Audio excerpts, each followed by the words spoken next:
The stories emerging today about Dominic Raab are significantly more damning, I think, than the stories that two people have put in complaints that he is a bully. The stories which are emerging today are that while he was the Foreign Secretary and while Kabul was under pressure and needing evacuation, and so many of the people in Afghanistan who had been helping us, so many of the Afghans were under threat and needed to be pulled out of Afghanistan, and that still hasn't happened. We still have left people there who we have moral responsibility for. And some of the people who've been coming over the channel are Afghans. And yet, our current Foreign Secretary, our current Home Secretary, has given the impression that all the people who are coming over the channel are criminals, and as Alex Belfield would have said, dinghy divers. These people are all the same sort of people, the Alex Belfields, the Raabs, the Suella Braverman. They're all playing on prejudice.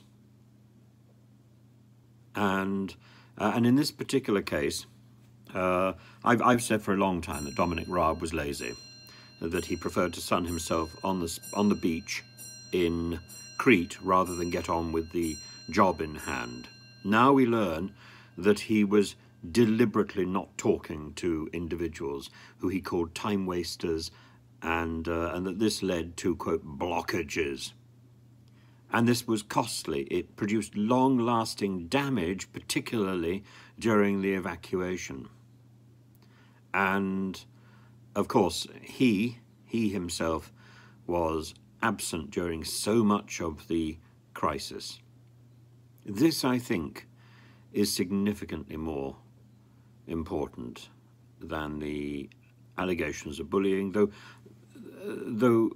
probably they're all part of a general character trait, and what he has failed to do.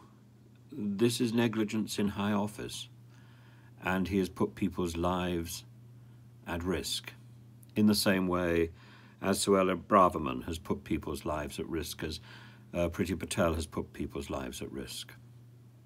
And the distraction is to resort to racism and to talk about all Albanians being criminals, all people coming across the channel being criminals.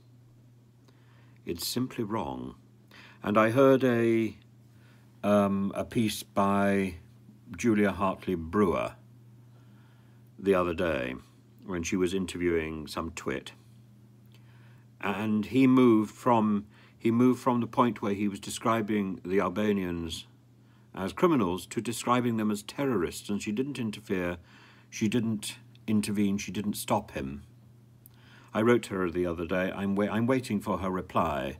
I'm waiting for an opportunity to discuss this with her. It's the job of a television interviewer or news anchor to interrupt when the person they're interviewing takes a step too far and is either factually incorrect or is abusive. And I think this is an instance. She was complicit with that level of racist banter, and it's unacceptable.